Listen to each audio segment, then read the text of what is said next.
ஹாய்மா, good morning. இன்றைக்கி Saturday ஒரு vegetable பிரிஞ்சி பண்ணலான்னு. இது பிரியாணின்னு சொல்கிறது பிரிஞ்சி தான் சொல்லலாம். ரொம்ப மசாலா ஐட்டம்ஸ்லாம் எதுவும் இல்லை. வெஜிடேபிள் பிரிஞ்சி. அதில் கொஞ்சம் வெங்காயம், கொஞ்சம் பூண்டு, தக்காளி, பீன்ஸு, கேரட்டு, பச்சை பட்டாணி இது போட்டுடலாம். இதுக்கு வேண்டியது இது ரெடி பண்ணி வச்சுருக்கேன். தாளிப்புக்கு அது கொஞ்சம் மிளகாத்தூள் போடலாம், மஞ்சத்தூள் போடலாமா. இதில் இந்த சோம்பு, பட்டை, கிராம்பு, அந்த ஏலக்காய் வச்சுருக்கேன். இதை நான் கொஞ்சம் பொடி பண்ணலான் இருக்கேன். கொஞ்சம் தூள் பண்ணி போட்டால் கொஞ்சம் வாசனை அதிகமாக இருக்குமா. கொஞ்சம் இஞ்சி பூண்டு பேஸ்ட் வச்சுருக்கேன்.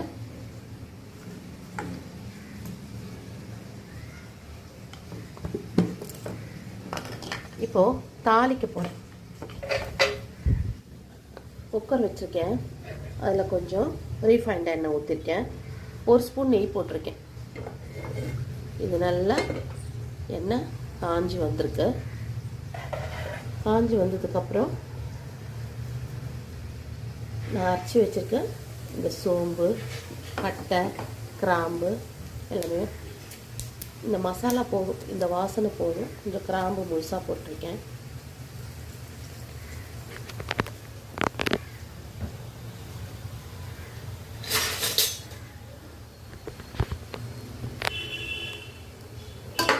இது கொஞ்சம் கலந்து விட்டுட்டு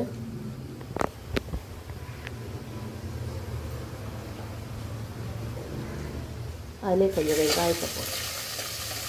வெங்காயத்தை வச்சு உதிரியாக போடுங்க.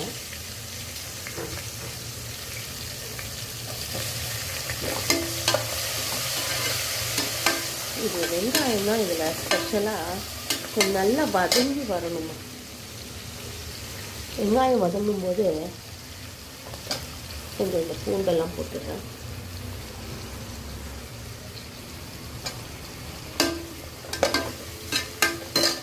ஸ்டவ் கொஞ்சம் ஹை ஃப்ளேமில் வச்சிங்கன்னா வெங்காயம் கொஞ்சம் வதங்கிடும்.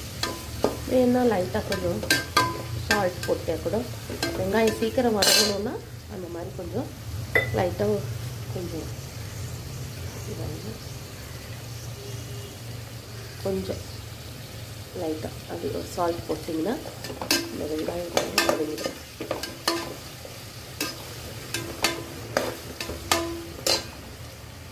ஸோ இந்த வெங்காயம் வதங்கணும். அப்புறம் தக்காளி போடணும். அப்புறம் தக்காளி போட்டுட்டு இந்த வெஜிடபிள்ஸ் எல்லாம் போட்டுட்டு இதை நல்லா கொஞ்சம் வதக்கணுமா. வதக்குனதுக்கப்புறம்